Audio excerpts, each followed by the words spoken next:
Acha niambie jambo fulani. Unajua kama hamuniombeaki wala hamunipendaki, mahubiri yote tutakuwa tunahubiri hapa hajafaidiaka jambo yoyote. Unajua vile? Ni wakati mnapigana magoti mnaomba sasa, Mungu bariki kazi ya Mungu, bariki wahuduma wako, bariki mhubiri wetu kwa leo. Wakati mahubiri tu inatoka mtapata nafasi miongoni mwa mjumbe ndio ndio utapata. Amen. Mungu akubariki sana. Ni wakati ndio mnajaa tu chuki, makosa, matatizo sio matatizo, hauwezi kubenefisia kitu yoyote. Sasa utakuwa na kama kanisa ni kurapito maformalite, baone kama nao ni msajili. Mungu aturehemu sana. Amen. Ndio kwa maana tunapaswa kuombea wahuduma, tunaombea ile ministeri ya YFC. Amen. Amen. Hapa kupiganisha baadhi tunasikia hawaamini sawa sawa, yanaamini boli kanda hivi. Endelea kuwaombea na kuwapenda. Ndio. Juu Mungu mwenyewe ni upendo. Hautakulanga sio uko na Mungu wewe unaamini ya kweli na una mapendo ndani yako. Sasa Mungu aturehemu sana. Amen. Écoutez, paragraphe yake ya 35 anasema hivi nabii, je l'ai donc comparé avec les livres de Josué. Sasa niliweza kama kulinganisha pamoja na kitabu cha Yoshua. Si vous remarquez bien, Israël est sorti dans l'Égypte et leur voyage a connu 3 étapes. Une étape, c'était le départ de l'Égypte. L'étape suivante, c'était le désert. Et l'étape suivante, c'était Canaan. Amen. Amen. Nasema nabii ndio anaweza kulinganisha tena kile kitabu cha Waefeso sawa na kitabu cha nini cha Yoshua. Sasa ni kama vile Israeli aliweza kupitia vipindi vingapi vitatu katika safari yao. Amen.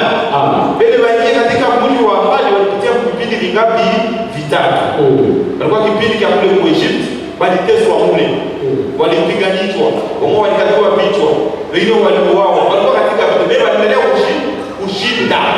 Amen. Amen. Wanaenda tena mdesert. Wanapitia katika vita. Amen, amen.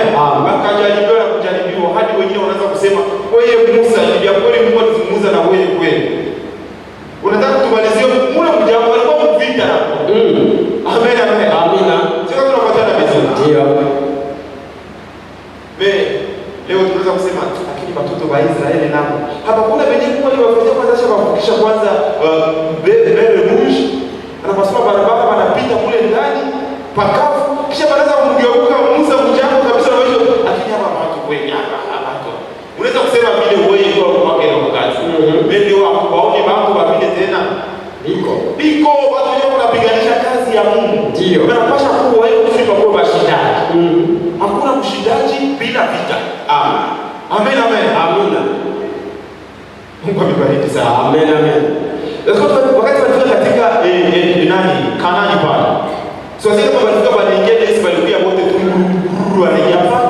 Bali wengine jaribu sasa ya mwisho Kadesh pale. Amen, amen.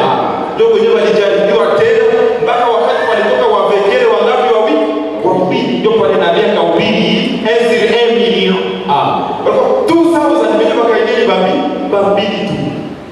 Bali tu walikuwa ndio walivana kwa ile majaribu yote ndio walipitia kule. Ndio. Amen, amen. Amina. Mungu amebariki sana.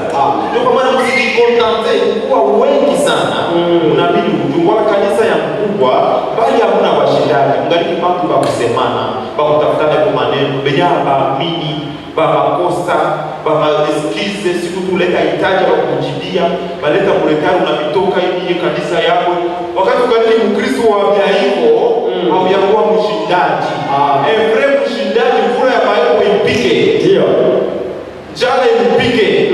Agonjwa afanye kile kinayua Mungu wangu iko hai. Amen. Amen. Amina. Najua Mungu atanishindia. Ili kijana nipitisha kwenye majaribu kusudi aone kiasi cha imani yako. Aone nitafanya nini. Wewe ukishajua tu hivyo utakuwa mshindaji wa bia kweli. Amen. Mungu amebariki sana. Amen. Na hapo utakuwa unaogopa tena lolote. Uingie hapitaki yeye kule hautaogopa utapita jua niko mshindaji. Ndio. Mungu amebariki sana. Amen. Basi hapo kwenye unaenda hapo kwenye unaenda hapo mie nitaenda huko. Amina. Amen, amen. Amen. Mungu amebariki sana. Amen. Message ya Branham ambao waki na mauli waki nani alikwambia mimi nitakangamana bwana wangu atakuja. Ndio. Mungu na bwana wako ndio.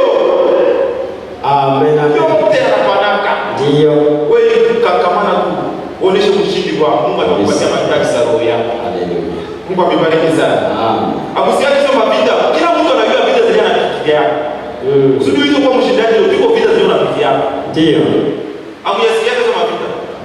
Basi bana misaikisha majipe birefu kuna bunula chini. Ndio. Ni kushinda ni unashinda kabisa. Na ile majipe yako birefu ile kuna kuelezesha Mungu. Amen. Siku moja mwenyewe anajionekania na mtabaki kunashangaa. Amen. Amen. Mungu amebariki sana. Sasa kia maajabu sasa sisi mashindaji leo ndio tunakuwa bakapo hapo. Madomo bali ya kukangamana ya kudumu katika neno Mungu aweze kushindia, wewe unaweza kujipigania wewe mwenyewe. Sasa ni vya kweli kabisa. Ni vya kweli. Dada fulani aliolewa alikuwa na tete yeye umesaka wale wake kweli. Unaanza kujitafutia wewe mwenyewe. Utajiletea Bwana atakuboresha nini kama kabati. Utaboresha kabati. Utakwenda kubeba out ma weekend, mnaenda kubaba, mnaenda beach, mnaenda ndio kujitafutia wewe mwenyewe. Ndio utafuta njia zako wewe mwenyewe. Mungu atubariki sana. Amen. Sasa mimi bali nitaka kutoka mimi nitamuonesha. Sasa nitenda mimi ku Facebook, ku status, nitamuonesha live kama mimi wa fulani wachezaji na mimi. Ndio unaanza kumchambua tena na wewe, unakuonesha kosa na nyingine kosa, mshindaji kule kweli. Mungu atubariki sana. Watoto wa Israeli nao kusudi walipojile kuingia katika nchi ya ahadi, hawakuwa wanatembea tu katika bahari ya kioo wala maziwa na asali. Hapana, walikuwa wanapitia katika nini? Majaribu. Na walikuwa wanashinda kupitia neno ya Mungu. Jiska seke mkaonekana wanani wa washindaji wawili ambao waliweza kupresente mji yote. Sasa kia maajabu ni nini leo? Watu wengi nabii unatuonesha. Sasa watoto wa Israeli wakati walikuwa msafari hapa wakienda walikuwa wanafikiria Kanaani itakuwa ni mji wa asali na maziwa kwenye hamtakuwa tena majaribu. Ndio walifikiria sasa hivi ya desert ya Egypte, Ukadesh vinaisha vitu vinaisha. Sasa na kule Kanaani mwenyewe mlikuwa tena nini majaribu. Amen.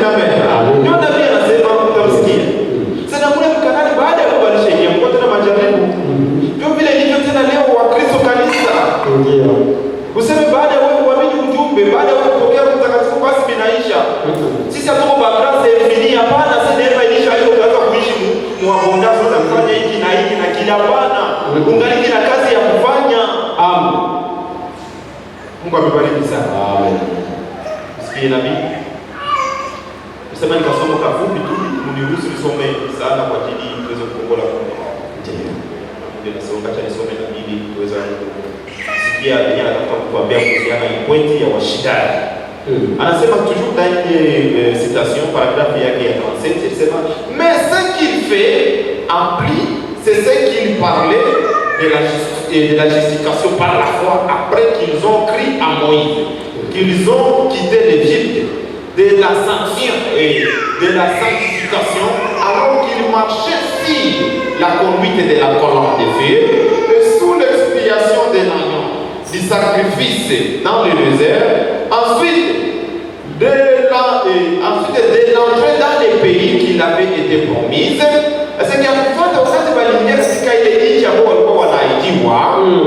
Waliahidiwa kuingia katika nchi ya ahadi. Ndio. Sasa wakati waliingia katika ile nchi ya ahadi walikuwa wanaijiwa wanadhania kama binaishia hapo wanakuwa mwabondasi. Hapata kuondoka tena. Hapata simuloka tena vibaya. Amen. Hapata kusaka tena kitu chochote. Hapata tena kwa makazi kutenga nafasi moja mikono inashuka mbingu kuruma chakula. Mungaliki na kufanya kwa mtumike. Amen. Amina. Sikia. Anasema hapo kwa paragraph ndio pana nakumbia anasema à propos le voyage de l'Égypte vers la Palestine c'était un type de l'église dans son pèlerinage. Aujourd'hui, kwa ile kanisa ya Israeli kutoka kwenda katika ile Palestina ni kama vile kanisa leo katika nini safari ya mimi na wewe ndio kanisa sio hiki jeni. Tunaamini nini? Sema na sisi nasi tuko katika safari yetu. Kwa ile safari yetu tuko vipindi vitatu vya kupitia. Amen. Tuko vipindi vya kupitia. Na nafasi kwenye tuko leo tuko katika nini Kanaani. Tuko katika neno ya Mungu. Tushampokea Roho Mtakatifu. Na kama wewe haujampokea maana yake uko mletani. Amen. Usiruhusi jioni toke hapa na kupokea Roho Mtakatifu. Sio tunapata na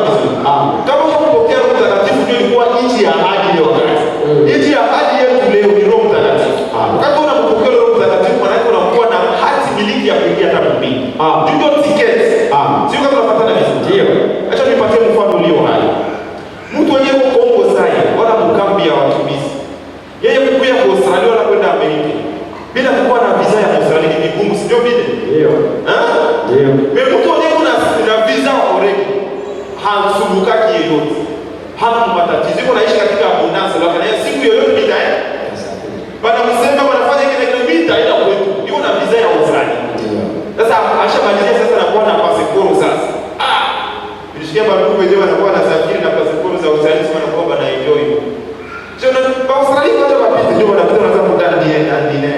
Ndio na wewe unaenda kuomba kuna kuwazuia. Ndio vya kiulimwengu tu hivyo. Sio utapatana vizuri. Ndio. Sasa wewe na wewe baada ya kupokea Roho Mtakatifu, ile ni tiketi ya kuonyesha kwamba nchi ya hadi ni yako huko ndani.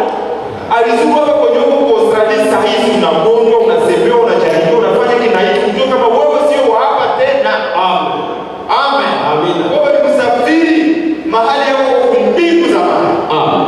Mungu akubariki sana. Hawezi kusumbuka tena. Ndio. Hata bana kusema sasa acha wajua nitendaje. Unajua hauko wa dunia. Ndio. Bila kusumbua sasa vile ni juu yenu wa dunia. Sio kama tunapatana vizuri. Amen. Mungu akubariki sana. Amen. Mwambie mtu yuko mkambi leo hapo Australia. Atapiga ngunda ya kwanza reje, stati reje, iki reje. Kukuya hakuya. Meendo Australia. Asumukake wako. Asumukake wako. Asa utaenda siku gani kwa sasa? Utaenda hata kesho. Unamsita usiku. Anaenda huko anachemkia leo. Hiyo unarudia mwa. Alisumukaki jaibu. Hiyo unarudia wapi mwa? Ndio vile na Wakristo ambao wanajijua kama wao ni wapita njia, ni wasafiri kama vile Israeli ilikuwa katika njia, baada ya wao kuingia katika nchi ya ahadi ambayo ilikuwa ni Kanaani. Ndio kule na sisi tuko leo katika nchi yetu ya ahadi, tuchampokea Roho Mtakatifu ambayo ni neno ya Mungu, ambayo ni Mungu mwenyewe ambaye anaishi ndani yetu. Kama vile sisi ni enzi zake, kanisa yake aliyoinua kwa damu yake. Na Biblia namo anasema baada ya kupokea ule Kristo ule, na Kristo sio ule ambaye alizaliwa mtumbo ya Maria. Yeye alikuwa ni mwana wa Mungu mwili. Kristo mwenyewe alikuwa ni ule roho ambao anatoa ndani yake. Ule roho alikuwa anatoa, alikuwa anaishi ndani yake. Na pia anasema leo iko ndani ya wana na binti. Juu ya kutimiza ahadi aliyosema, sitaniacha nyinyi kuwa mayatima. Yatima bali nitakuwa pamoja nanyi, nitakuwa juu yenu na nitakuwa ndani yenu. Leo iko ndani yetu. Kwa umbo ya Roho Mtakatifu. Wakati iko ndani yetu mimi, usisumbuke na kitu yoyote kabisa. Ukishajaribiwa weka kamana tujue wewe ndani yako ni mkubwa kuliko aliyekuwa katika ulimwengu. Na Biblia Mungu atanishindia. Ili majaribu tu uone namna gani nitaishi. Uone kama nitamkana Kristo, kama nitarudi nyuma. Mungu akubariki sana. Amen. Ya nabii anasema à propos des voyages de l'Égypte vers les Palestines, c'était un type de l'église dans ce pèlerinage. Aujourd'hui, il était conduit naturellement, nous sommes conduits spirituellement. Amen. Amen. Amen. Amen. Asema wao wa Israeli katika safari yao walikuwa wanaongozwa mkimwili, walikuwa tembea ya kimwili tu. Amen. Wanavuka bahari mwili tu. Ndio. Mujanga mwili tu. Juu yao walikuwa kolomo tefe. Amen. Amen. Amina. Leo wa Kristo, bibi harusi kanisa. Ndio. Waamini ujumbe. Hawatembei tu katika mwili, bali wanatembea katika nini? Roho. Amen. Amina. Juu roho yote kwa totali anaishi ndani ya kanisa yako. Wakati anaishi ndani yako, yeye mwenyewe atakuongoza. Amen. Amen. Amina. Mwache roho wa Mungu ndani yake atakuongoza. Kama ule roho yuko ndani yake sio roho ya Mungu tutaona sisi anafahamu. Ule roho yuko ndani yake kama ana roho mtu kasikia sana sema. Yupo mwingine anachosikia anaongea tu abisikile kama mwenye anasema. Sio kama tunapatana vizuri. Yeye ndio problem si problem. Maana roho yuko ndani yake ni roho mtakatifu. Ana roho mtakatifu ni roho mtakatifu. Amen. Mtu yuko na roho mtakatifu ndani yake atakuwa anasema mwenye yuko ndani yake ndio yeye anamuongoza. Ndio ukishakuwa na roho mtakatifu ndani yako atakuongoza njia za vizuri. Atakuongoza njia ya Mungu. Atakuongoza kutii na kuheshimu neno ya Mungu. Mungu akubariki sana. Sikia nabii anasema nous aujourd'hui nous sommes conduits spirituellement. Je sais que beaucoup d'enseignants d'école disent que cela disant que la terre promise présenter le ciel. Anasema walimu wengi sana wanasema ya kuwa ile nchi ya ahadi ambayo ilikuwa ni Kanaani inamaanisha nini? Mbinguni. Branham anataka. Il dit mais je pense que cela représente le millénium. En effet, il y avait encore de guerre et de troubles là dans la terre promise. Amen. Amen. Est-ce que quelqu'un peut dire amen? Amina. Sasa katika ile nchi ya ahadi ulikuwa mko nini? Mavita, mizozo, kujaribiwa, ugonjwa na vingine. Mule nchi ya ahadi sio mbingu.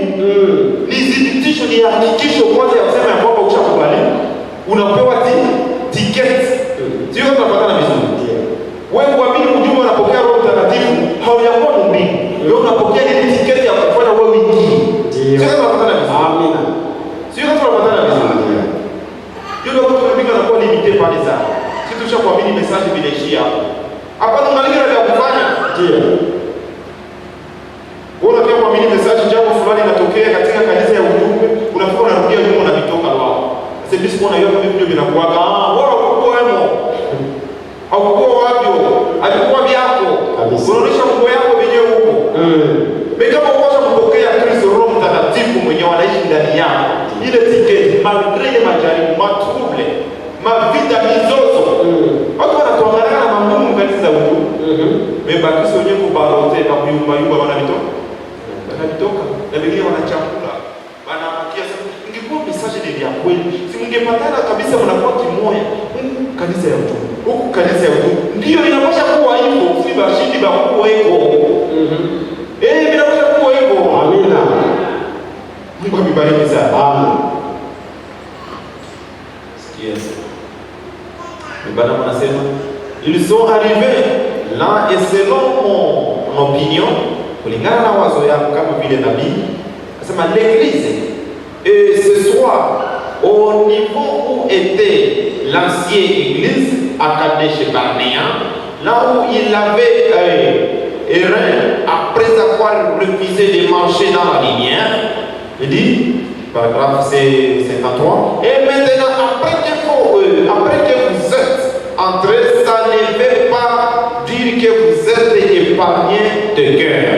Aseme kanisa kama wakati hiyo ya zamani, wakati walikuwa katika ile mlango Kadesh Barnea wapermetre baingie mkanane. Sasa ndio anasema sasa, baada ya wewe kuingia, haisemi ya kwamba isha kuepusha na nini na mavita. Haisemi kama kuepusha na nini na majaribu na matrouble na magonjwa. Hapana, utakali kutagonjwa katika ujumbe. Amen, amen. Amen. Mecha kufanya baada ya huko ugonjwa ndio ukale Kristo wala urudie nyuma wala vitoke. Hapana. Na kisha kunini kukakamana mpaka uitwe ili mshindani wa vya kweli. Mungu akubariki sana. Amen. Il dit vous devez encore vous battre pour chacun pousse de terre et que vous occupez. Alors vous voyez, Canaan ne représente pas les glorieux ciels parce qu'il y avait des guerres, des problèmes et des massacres, des batailles et tout. Mais voici ce que représente. Il faut que ce soit une marche parfaite. Amen. Amen. Canaan ile nchi ya ahadi haiakilishi nini mbinguni takatifu. Amen. Amen. Kule ndani kulikuwa nini? Masakre, kulikuwa mavita, kulikuwa maprobleme. Amen, amen. Amen. Mais nasema angalia kenye naakilisha nisema nini? Il faut que ce soit une marche parfaite. Bali inapashwa iwe ni mwenendo ambao iko nini? Kamilifu, yenye kusadidi. Amen. Ndio pale nabii akahubiri picha ya mtu mkamilifu. Mtu mkamilifu hata anamtia kilolo mecho yake anatulia roho. Amen, amen. Amen. Wewe watu leo sasa mnatafuta kutuondelea sisi juu mnajua tushabili ujumbe sasa tusemaki tunakuwa dusi kama bakondo. Nitakuonesha mtu mkamilifu anatulia kama watu. Amen. Mtu mwenye kudu. Amen, amen. Anatendea mwingine kwa sahihi. Neno ya Mungu inasema ufanye unapata kile neno ya Mungu inasema. Amen, amen. Amina. Tatizo ni nini leo? Bali afanya venye neno ya Mungu inasema, tunataka kufanya venye pastor alisema, venye mhubiri alisema, venye kanisa yetu nasema, wala venye bwana yangu alisema, wala bibi yangu alisema. Wala nifurahishe bakukazi yangu. Bakukazi yangu asema uniform this time around tunavaa ni madrauza.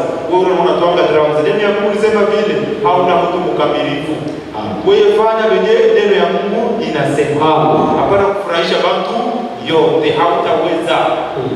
Ukitafuta ufanye hiyo ndio unaonekana kama mkamilifu kazi, unatii polisi na procedure za kazi, haufuati venye neno ya Mungu inasema. Sasa Mungu amebariki sana. Amen.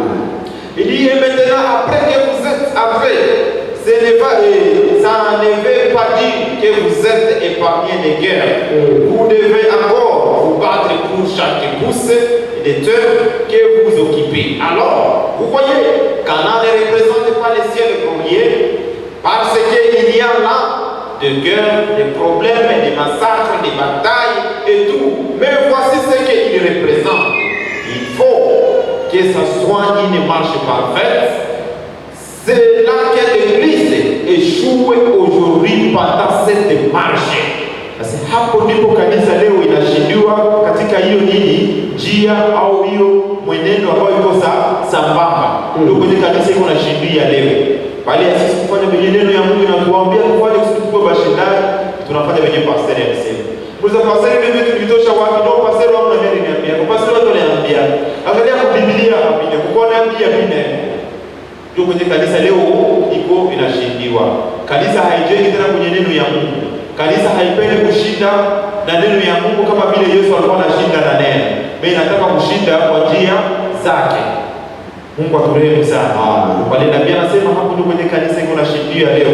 Nasema savez-vous que même votre propre conduite peut empêcher quelqu'un d'autre d'être guéri? Nasema unajua ya kwamba mwenendo wenu, njia zenu, namna yako ya kuishi inaweza kuzuia hata mtu mwingine asipate uponyaji. Ni kweli. Tunasema leo tuko na ibada ya maombi, mlete mahitaji tuwe kuomba. Amen. Tunakuja hapo tunaanza kuomba. Hiyo mwenendo yako mbaya kutokuishi neno ya Mungu. Mtu anazuia kupata uponyaji. Anazuia kupata uponyaji.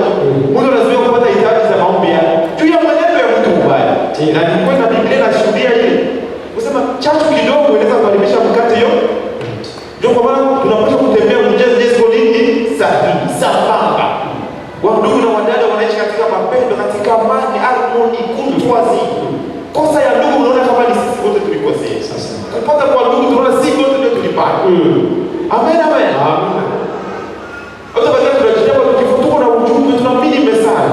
Wakati ndugu yako anakosa unajitapa sasa tutabaona sasa. Tutabaona sasa mbona unafurahia kukosa kwa ndugu. Ile ndugu anaanguka kujibu na kufurahia. Mungu aturehemu sana. Hatupashi kuendelea kwa Bakristo hivyo. Bakristo ni kushinda. Amen.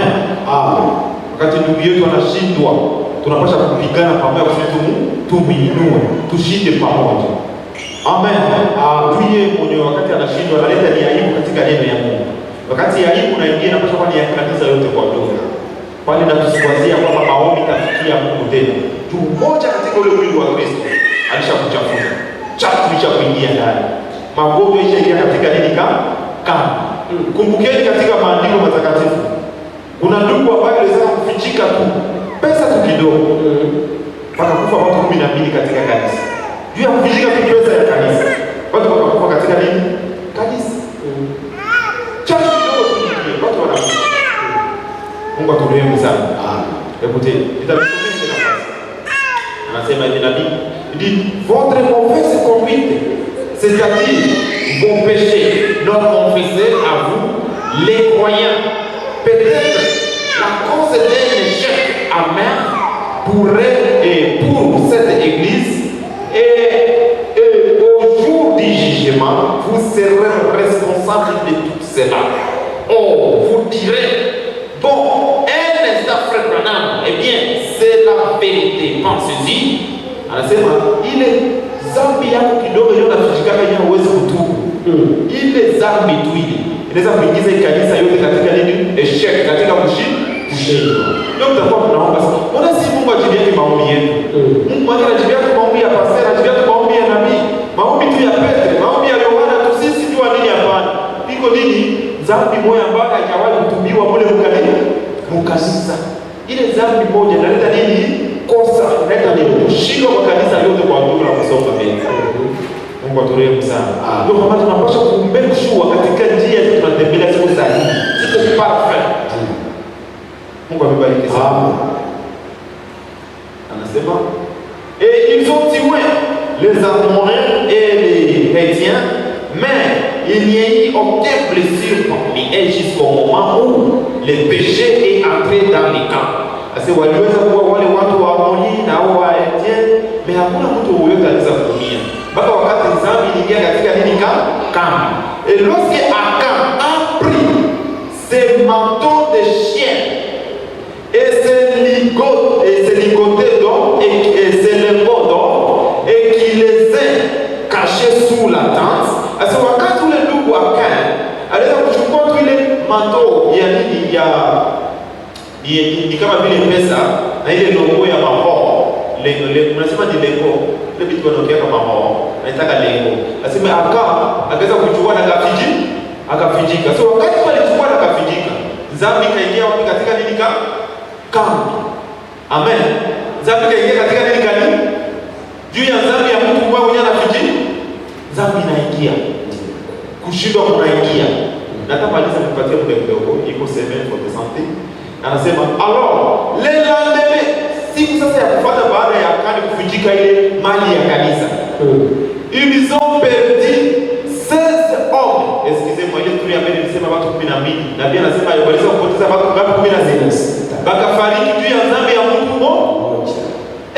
Tunaona kama Mungu wa haki. Anaheshimia neno lake. Anataka watu wenyewe wanaishi neno ya siku tu unaenda kinyume tuna neno yake. Kosa inaingia deja. Ile kosa kishaingia na tuma watu wengine wanakufa katika ile kosa. Watu 16 wanakufa juu ya dhambi ya Mungu mmoja, anavunjika mali ya kanisa. Mungu aturehemu sana. Ndio kwa maana kama tunaendelea kutumikia Mungu, tunaendelea kuitwa Wakristo, tuna kazi ya kufanya. Na ile kazi ya kufanya ya kwanza ni kuishi neno ya Mungu. Kupatia Mungu nafasi ya kwanza. Kwa tunampatia nafasi ya kwanza, tutaweza kushinda vitu vyote.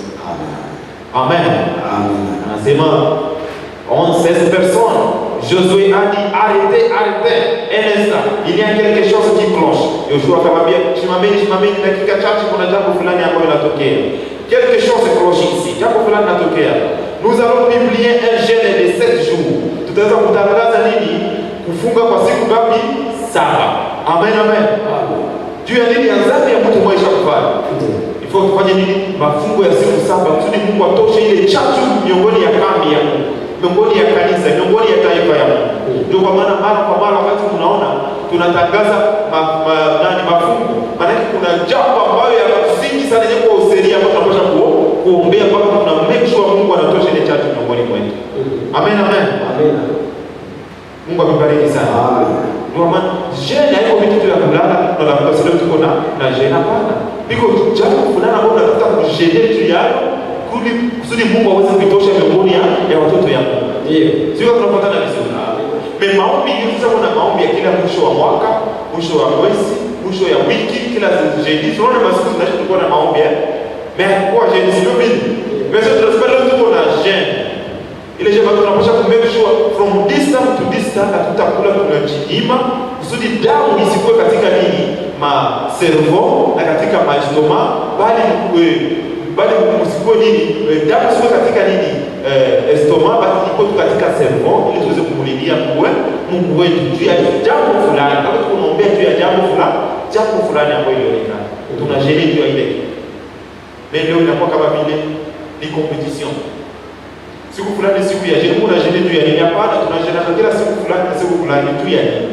Ni vya mzuri, mimi sio mzuri sana. Sio tunapatana vizuri. Tutaweza kufundisha siku moja juu ya maombi. Tutafundisha siku moja juu ya maombi. Tutasikia Biblia inasema juu ya maombi na Biblia inasema nini juu ya maombi. Amen. Juu jeudi wenyewe anaweza kushiriki mara ya kwanza katika Biblia tunamwona alikuwa ni nani? Yesu Kristo alijeni baada ya 40 jours iko katika mafungo. Na Nabii Branham anasema yeye mwenyewe alisherehekea 40 jours juu alikuwa ni legislateur kama vile Moizi. Sasa wewe ujaribu tu siku wewe ule kujenele basi kule kama tutakushika. Nzuri sana. Mungu akubariki sana. Usiona watu wengine wanafanya vile maombi kule. Katika majumba ya maombi wanajene wanashika watu wengi sana. Ndio kwa wanajene bila lengo yoyote, bila mafundisho yoyote. Kitu watu fulani banijene, juu siku ya jene wewe unaenda Mungu. Na watoto wadogo wanabadilika wasikule vya. Ile ni makosa sana. Amen. Joshua akatangaza nini? Jeune katika kanisa juu ya dhambi fulani ishaingia katika nini kama. So jeune haitakuwa tu juu ya dhambi. No, pale sasa no. Tuko na besoin omba Mungu ulete amani katika mji ya Mungu. Sasa tunataka kujene sasa ambapo tuone amani inatokea. Tuna jeune juu ya hiyo. Sio tu juu ya makosa, wala juu ya dhambi hapo. Juu ya hitaji fulani ambapo unaona hii tunakuwa kuseo. Sasa iko tujinyime kwa ajili tu mpatie Mungu nafasi ya kwanza. Ndio tunampia Mungu. Tunapia katika jeune. Sio tunapatana vizuri. Mungu akubariki sana. Nous allons publier les jeunes. Acha nirukia baada ya kukola kule na mdela songa. Acha nisome la résurrection de la fille de Jairus. Tasoma hiyo na Epitre aux Efesiens kisha tutaomba Mungu kuleta kuona nchi yako.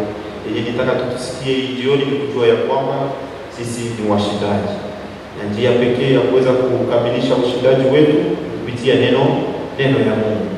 Tunatafuta kuonesha kama uko mshindaji, kutumia nguvu zako za kubao. Sasa unaendaka gym, unatumia nguvu zako za kidogo, unayua kusema sana, unayua kuandika sana, unayua kuposte. Yuko kwa watu wanayua kunani kuweka vitu mitambi. Unayua vile. Pale ya kuambilia na njoo kwa mitambi, unayua hawa ni mtu fulani unaambia. So kushindani kwa vile hapana. Tunataka kuonesha kama unishinda hapana. Sio tunapatana vizuri. Tunapaswa kushinda kupitia neno ya Mungu. Mungu mwenyewe atutangulie katika mambo yote hapo, tutaonekana kwa washindaji waambia kweli. Kama vile yeye alishinda namna gani na neno. Shetani anakuja na hiki anamwambia neno inaandikiwa tena. Ufanye hiki inaandikiwa tena na inaandikiwa tena. Amen. Mungu amebariki sana. Basi tusikie hapa. Nabii anasema, "Alors, vous savez, sœurs, si je pouvais faire quelque chose pour vous venir en aide et que je ne le fasse pas, je serai une prise. Mais seul 3 points. La seule chose que je pourrais faire et qui serait une aide pour vous et certains égards, comme prêcher l'évangile, c'est de cette façon Dieu a établi certaines personnes pour prêcher l'évangile, d'autres pour enseigner l'évangile, et d'autres pour jouer la musique, d'autres pour être diacre, et d'autres pour parler en langue, et d'autres pour interpréter les langues, d'autres pour prier pour les malades, et d'autres pour être des prophètes. C'est vrai, tous ces gens sont établis dans l'église dans laquelle vivent, dans le but d'édifier l'église, de rassembler l'église. Amen. Est-ce que quelqu'un peut dire amen dans cela? Amen. Pia ndugu, sasa kama ningeweza kukusaidia, bali Mungu aliweza kufanya nini? Kuetablia wala kuchagua wala kujichagulia katika kanisa yake wamoja kama vile wa evangelisti, wengine kama vile wapiga muziki, wengine kama vile wapastor, wengine kama vile wanabii. Anasema hivyo vyote kwa kuclear ni juu ya nini?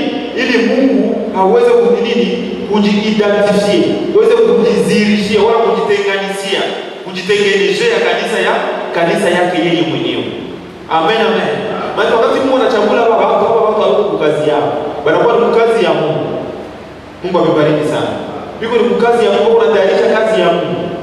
Biko unajenga watoto wa Mungu. Biko unaprepare watoto ya Mungu. Juu ya nini? Juu ya kazi fulani. Mungu amebariki sana. Juu ya jambo fulani. Juu ya wao washindi. Ifo kwa watu wengine ambao wenyewe wanabatarisha namna gani ya mshindi. Sio tunapatana vizuri. Hapaswi kuwa washindaji bila mshindi. Amen. Pako mshindi maana ndio tutakuwa washindaji. Amen. Na mshindi wetu wa mkubwa ni Yesu Kristo. Amen. Na ndio tuko nyuma yake tunamfuata.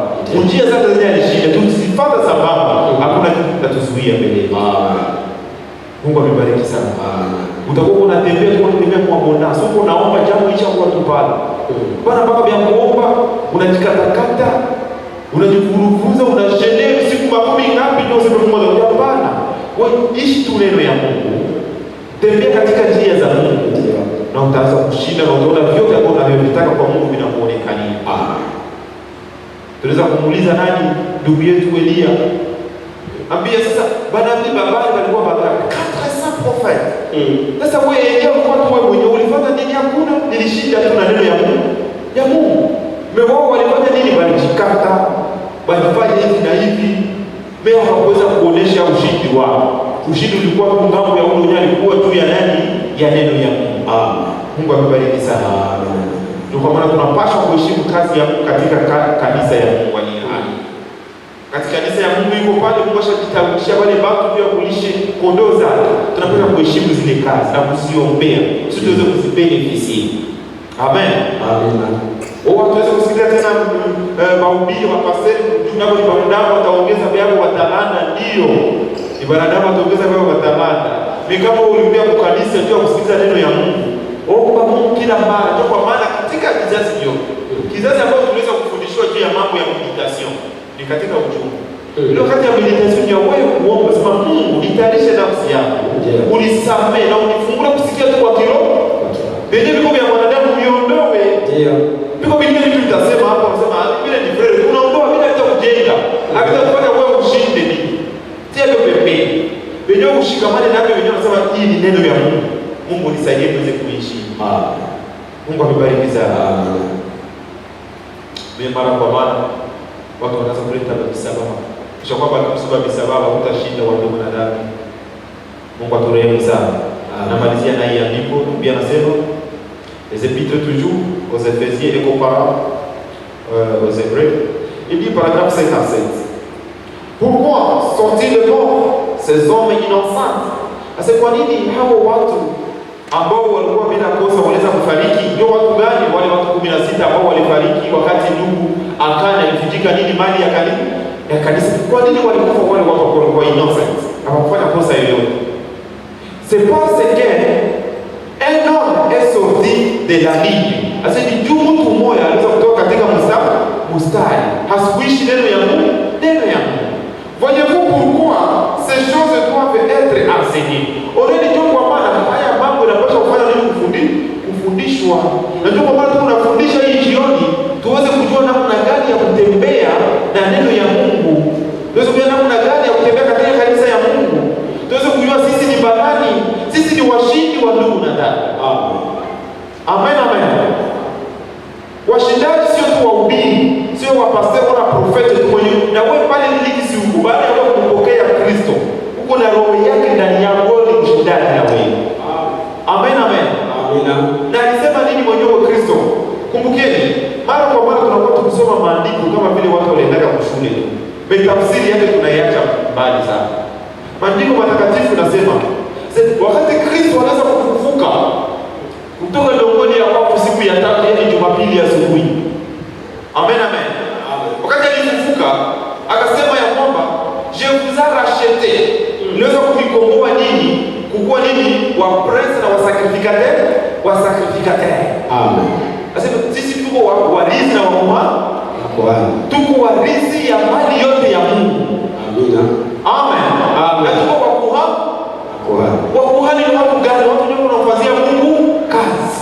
Wenyewe kazi ya Mungu. Sio tu wenyewe wanahubiri, wala ndugu anaimbisha, wala ndugu diaka, wala trezori, wala nani anapigana kuomba kwa kazi ya Mungu.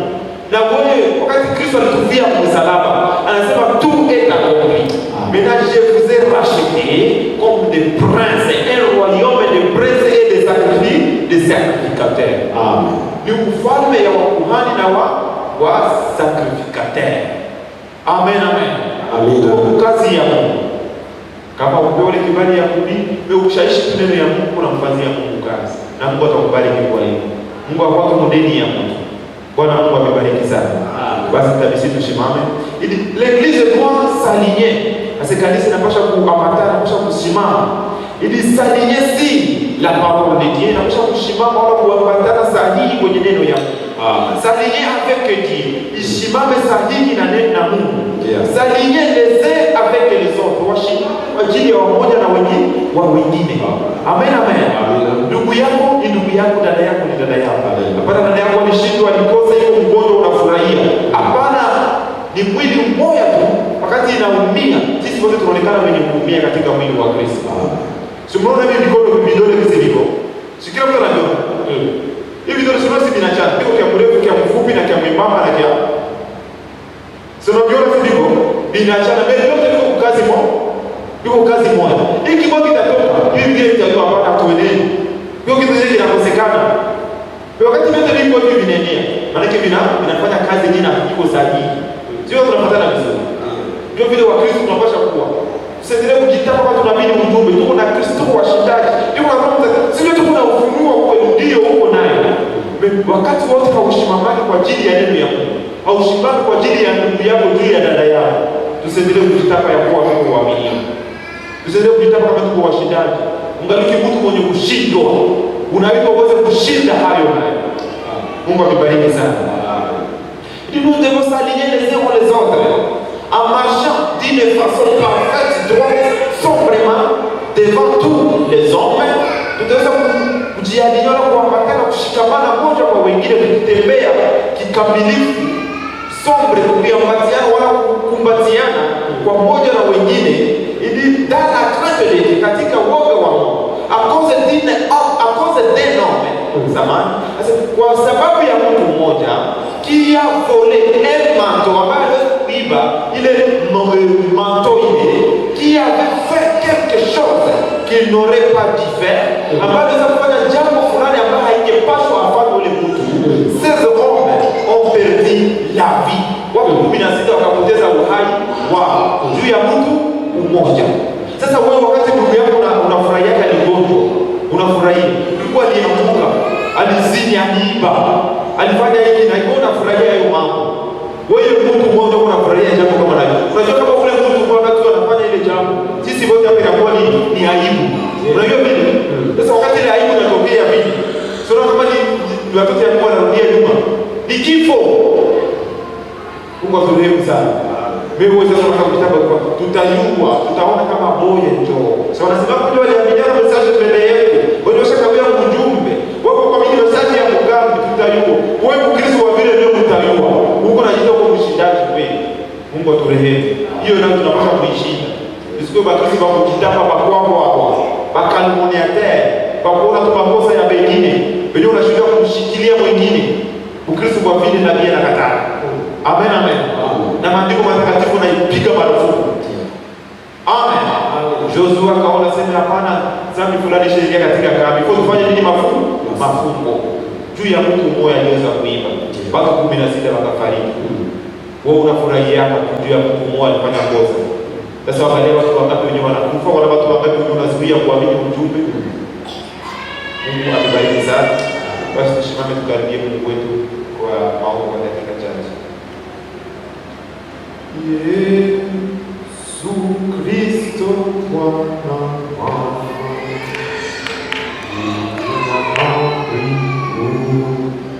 na amri yangu wewe, suza kuziona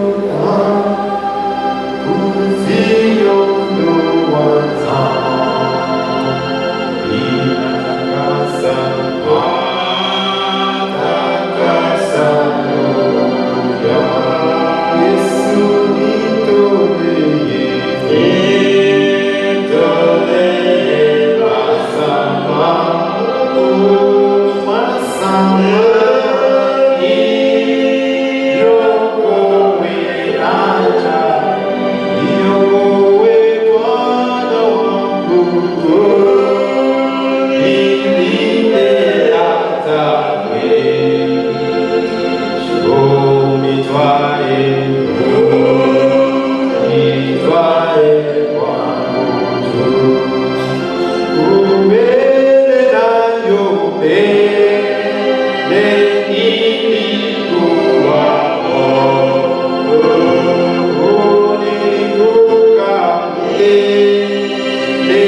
Baba.